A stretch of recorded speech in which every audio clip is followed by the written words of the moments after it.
Moyen-Orient et en Afrique de l'Est. Le groupe a indiqué dans la soirée qu'il avait dû faire part de ses soupçons aux autorités américaines. HP, rappel, ça a été évidemment la grosse information hier. HP qui se coupe en deux, cela a été confirmé, on vous en parlait hier matin. D'un côté donc l'ensemble de la division hard, on va le dire comme ça, à l'ancienne, on se croirait dans les années 80. De l'autre côté la division soft et notamment le nuage. Derrière aussi confirmation et même accroissement du plan de suppression de postes, 55 000 postes supprimés par HP dans les années qui viennent. Commentaire, Grégory Volokin, Mescart Financial Service à New York.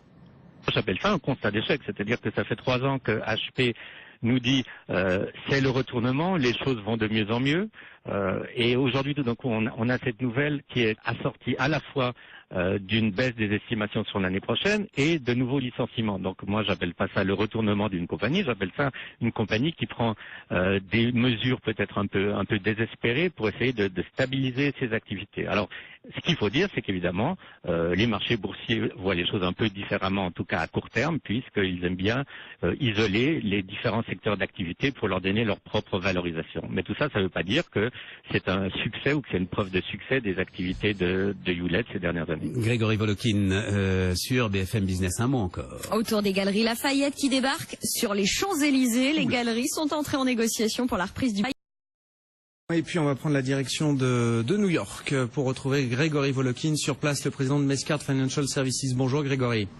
Bonjour Grégory. On vous retrouve chaque jour avant l'ouverture pour prendre un petit peu le pouls du marché à Wall Street. On attend une séance de baisse, enfin un repli en tout cas à l'ouverture. De quoi parle-t-on chez vous aujourd'hui Grégory ? On parle de deux choses. D'abord, on parle qu'on ne va pas prendre beaucoup de positions avant les premiers résultats. C'est la saison des résultats qui commence demain. Donc ça montre une certaine frilosité de la part des investisseurs et pas grand-chose à attendre de la séance d'aujourd'hui. Et puis il y a quand même 2 compagnies qui publient, alors là c'est franchement des gros profit warning dans des domaines très différents. Une c'est AGCO. AGCO c'est le 3e plus grand fabricant de tracteurs agricoles mondial, derrière Deere par exemple. Que dit AGCO? C'est des profits qui arriveront nettement en dessous de ce qui était attendu, des ventes en chute libre. Pourquoi? En fait, parce que tout va bien. Tout va tellement bien aux États-Unis qu'on a eu, par exemple, cette année, la plus grosse production de maïs, la plus grosse production de soja qu'on ait jamais eue. Alors, ça implique une forte baisse des prix de ces matériaux agricoles. Et si vous êtes un agriculteur et que ce que vous vendez baisse de prix, la dernière chose que vous avez envie de faire, c'est d'acheter un nouveau tracteur. Vous pouvez peut-être garder 5 ans votre tracteur au lieu de 4 ans. Donc ça, c'est très négatif pour les fabricants de matériel agricole. Et l'autre compagnie qui est en chute libre avant l'ouverture, c'est SodaStream. Alors ça, c'est plutôt un concept. SodaStream, c'est ces machines qui fabriquent à domicile des sodas, des boissons. Personne n'en a jamais vraiment compris ni la nécessité ni vraiment l'utilité. Ça n'a pas ils sont extrêmement Nespresso, par exemple, Grégory. Exactement. Tout le monde a une machine à Nespresso chez soi et pour de bonnes raisons, tandis que SodaStream, franchement, on pouvait s'en passer et on peut s'en passer. Et là, c'est des ventes en chute libre et une compagnie qui se pose même la question comment est-ce qu'elle peut rebondir. Alors, elle parle d'aller un peu plus dans le secteur de la santé. C'est vrai que le soda, ça n'a jamais été synonyme de santé, donc peut-être qu'ils vont proposer d'autres boissons. Mais ça, c'est ces 2 compagnies-là dont je vous parle, en tout cas des fortes baisses avant l'ouverture. Bon, 2 discours négatifs de la part de ces 2 entreprises avant l'ouverture officielle de la période de publication des entreprises aux États-Unis. Grégory, puis un mot peut-être de ce nouvel indice qui a été publié par la Fed hier concernant alors les conditions du marché du travail, un indice composite qui prend en compte plusieurs données. C'est la première fois que la Fed publiait ce nouvel indicateur. Oui, alors cet indice est intéressant puisqu'en fait il prend 19 indices différents qui sont des indices qui concernent le marché du travail, que ce soit le taux de chômage, que ce soit la durée de la semaine de travail, de la rétribution, le taux de participation, etc. Donc c'est un grand mixte, un grand mélange de tous ces indices. Et qu'est-ce que ça montre? Mais ça montre que si on se souvient, aux États-Unis, on a eu une forte baisse du taux de chômage puisqu'on en est à 5,9%. Donc tout le monde pourrait se dire c'est fantastique. Quand on regarde cet indice composé, il atténue un peu cet enthousiasme. Par exemple, là, il est en hausse de 2,5. Il était en hausse de 2 au mois d'août.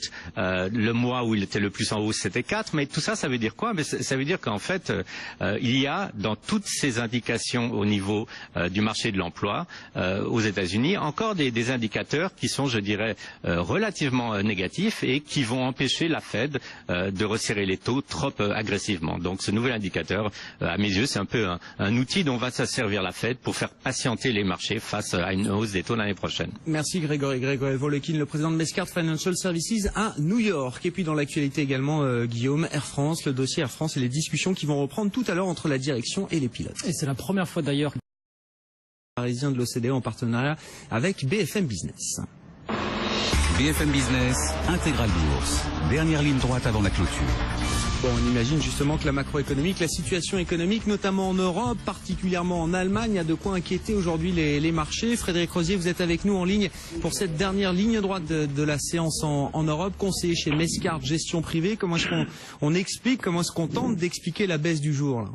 On est dans la lancée un petit peu des derniers jours, hein, malgré les rebonds de lundi. On a aujourd'hui des chiffres assez inquiétants en termes de croissance, en termes d'activité en Allemagne, des révisions de croissance par le FMI, et on voit notamment toujours des secteurs cycliques, mis à part quelques rebonds techniques, entraîner le marché sur des niveaux un peu des seuils techniques très très importants aux alentours de 4220. Donc ça reste un marché qui est sous pression, clairement sous pression, qui risque d'être sous pression encore quelques temps dans la période de résultats, puisqu'on sait, hein, on aura bientôt les grandes entreprises américaines qui ont commencé leur publication trimestrielle.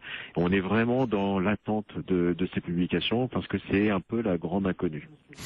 Merci Frédéric Rosier, conseiller chez Mescart Gestion Privée. On vous retrouve au fixing et à la clôture. Dans une demi-heure, on va suivre ensemble cette fin de séance en Europe. C'est le rouge qui s'annonce, à moins 1,4% pour le CAC, 4226 points. Et on va accueillir dans un instant nos invités du Club de la Bourse. Julien Nebenzal sera avec nous ce soir en plateau.